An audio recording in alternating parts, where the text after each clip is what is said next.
Writing as though you are someone else is a unique talent, and let's be fair, many people butcher it. It's glaringly obvious when an executive or a company or an influencer outsources their writing without fully ensuring that the ghostwriter understands their voice. It's even more perilous if the publicly attributed author is well known to their audience. They will catch you out, trust me. I've been a writer for big business identities, community figures, and even just friends who are delivering speeches at weddings and birthdays.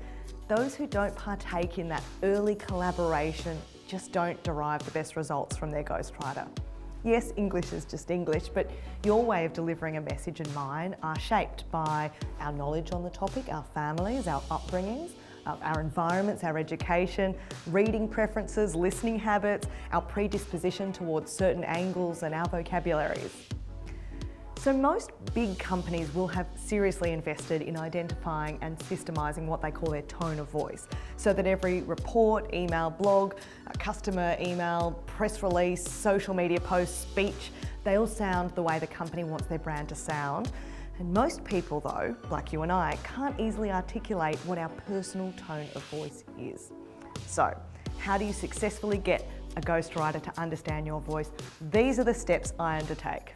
Step 1, interview and record them talking for 2 full hours. That sounds arduous, I know, but it's actually the quickest way to capture their rhythm, their vernacular, their verbal footprint. You can do it on a walk, over a lunch, while they're in the car. You just record it on your phone. And I recommend starting by sending through 20 questions about 24 hours prior, so they can't prepare too much. Simple questions like, tell me 10 things about your industry. What are the 5 biggest mistakes you see new entrants to the industry make? What sayings and philosophies do you live by? Who passed the wisdom on to you? What inspires you? For more professional corporate scenarios, you could ask them things like, what are the 3 biggest shifts you've seen in the industry during your career? What are the major headwinds, the major tailwinds ahead? What are the misconceptions about your industry? You want to get them chatting naturally.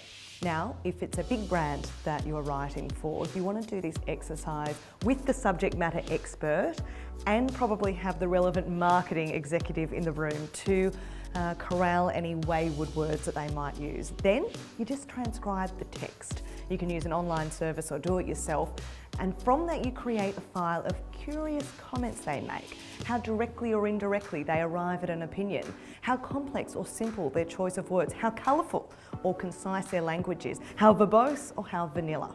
Step 2 is to capture any original analogies, metaphors or anecdotes that they use.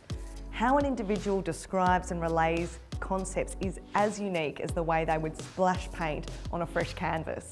Those turns of phrases are crucial to infusing their tone of voice into the writing, and creating that resource will save you from reverting to overused quotes and cliches that pervade competitor copy.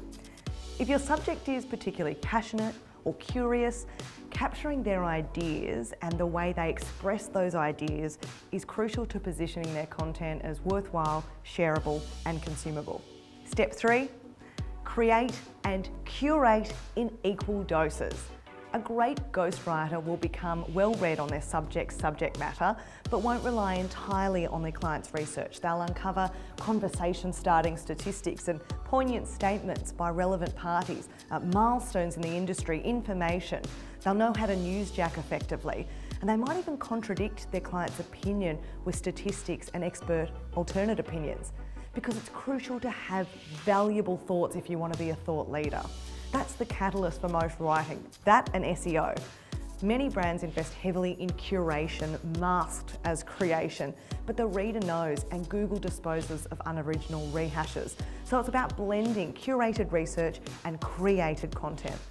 And step 4 is so important, say it surprisingly. Likely, if you're writing for corporate clients in an existing industry, you're writing content that's already been produced by peer brands ad nauseum. You're probably targeting similar keywords and advising similar approaches to a well-worn process for the consumer. So say it with quirky headlines, say it with interesting data, say it with a bit of shock factor to get the reader in. Tell it with authentic anecdotes and real experiences. Taking those risks in writing, however, requires you to actually know the boundaries of your client's tone of voice. Where are they comfortable to speak? What are the parameters of their comfort in creative communications?